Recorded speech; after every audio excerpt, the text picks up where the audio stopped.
Assalamualaikum warahmatullahi wabarakatuh. Halo semuanya, semoga kalian semua selalu mendapatkan rahmat, kesehatan, dan segala kebaikan.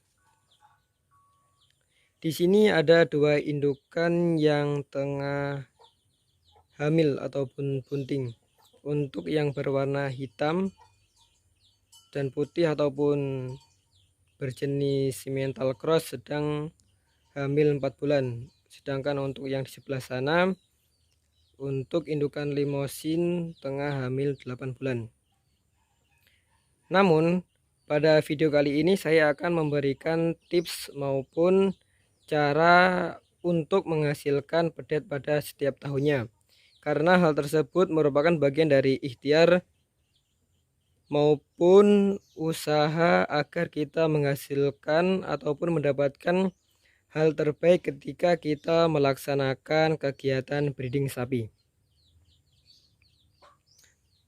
Untuk mendapatkan ataupun menghasilkan pedet pada setiap tahunnya, kita perlu memperhatikan beberapa hal. Yang pertama adalah indukan yang sehat dan berusia produktif. Indukan yang sehat di sini yang dimaksudkan adalah indukan yang tidak memiliki masalah pada reproduksinya. Dan indukan bisa dikatakan sehat apabila setiap 14 sampai 21 hari sekali mengalami birahi. Karena hal tersebut mengindikan bahwa indukan tersebut tidak memiliki gangguan reproduksi, artinya proses okulasinya terjadi secara normal.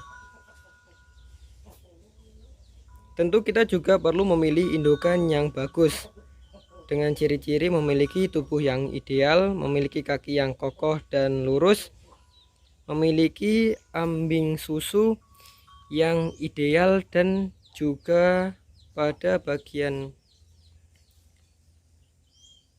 punggungnya ini lebar. Sedangkan untuk betina ataupun sapi betina berusia produktif, yakni berumur sekitar 2 sampai 7 tahun.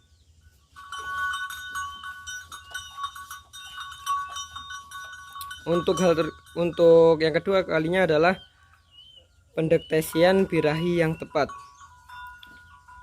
Kita perlu mengetahui tanda-tanda birahi pada sapi betina, karena dengan mengetahui tanda-tanda tersebut kita bisa melakukan penanganan atau melakukan kawin secara alami ataupun IB dalam waktu yang tepat.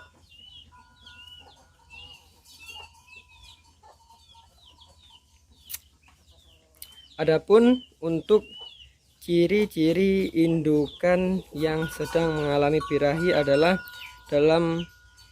pada bagian vulva itu berwarna merah ketika dibuka, terasa hangat ketika dipegang, dan sedikit abuh ataupun bengkak. Juga mengeluarkan lendir berwarna putih bening, dan sapi menjadi gelisah. Dalam bahasa Jawanya cingkrak, cingkrik, bengok-bengok, teriak-teriak, dan pada beberapa kasus sapi akan memanjat-manjat ataupun menunggangi sapi lainnya. Yang ketiga adalah cara perkawinan yang baik. Setelah indukan sehat berusia produktif, kemudian pendeteksian birahinya tepat, selanjutnya adalah teknis perkawinan yang baik. Waktu yang tepat untuk melaksanakan perkawinan sapi ataupun inseminasi buatan yaitu antara 12 jam sejak terdeteksi keluar lendir. Jika semua faktor di atas terpenuhi, maka kemungkinan besar akan bisa melakukan pembuahan yang baik pada indukan. Yang keempat adalah pemberian nutrisi dan kandang yang memadai. Nutrisi di sini adalah dengan pemberian pakan hijauan seperti rumputan yang cukup. Juga kita perlu beberapa memberikan komboran seperti dengan pemberian konsentrat. Selain itu, kita juga perlu memberikan suplemen seperti pemberian vitamin, B kompleks, dan mineral. Dan kandangnya sendiri juga harus selalu bersih. Juga pada bagian lantai tidak terlalu miring agar tidak menyebabkan prolaps uteri pada indukan ataupun broyongan. Yang kelima adalah penanganan saat melahirkan dan pasca melahirkan. Penanganan saat indukan akan melahirkan harus hati-hati.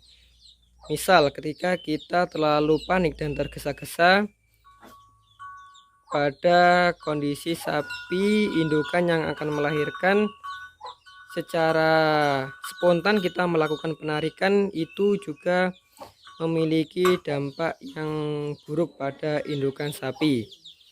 Karena di sisi lain, indukan sapi yang seharusnya bisa melahirkan secara normal ketika ditarik akan menyebabkan cedera pada vulva indukan. Selain penanganan saat melahirkan, penanganan pasca melahirkan pun juga sangat penting untuk dilakukan, yakni dengan memastikan apakah ada kejadian ari-ari tertahan pada indukan. Dan ketika dalam beberapa kasus kita menangani indukan yang terjadi ari-ari yang tertahan, sesegera mungkin kita perlu untuk memanggil dokter hewan agar bisa ditangani dengan cepat dan tepat. Dan yang terakhir adalah perawatan pedet yang benar. Pasca melahirkan pedet harus dijaga dari infeksi terutama di tali pusar. Sebab tali pusar merupakan satu-satunya organ yang terbuka dan rawan infeksi. Apabila terjadi infeksi di sana, maka bisa menyebabkan tetanus, gangguan pernafasan, dan pencernaan. Itu semua kawan-kawan, hal-hal yang perlu diperhatikan agar bisa menghasilkan padetan pada setiap tahunnya. Oleh karena itu, hal-hal tersebut perlu diperhatikan dengan penting dan seksama agar kita menghasilkan padet setiap tahunnya ketika melakukan kegiatan breeding. Terima kasih sudah menonton video kali ini. Semoga bermanfaat dan semoga kalian semua sukses.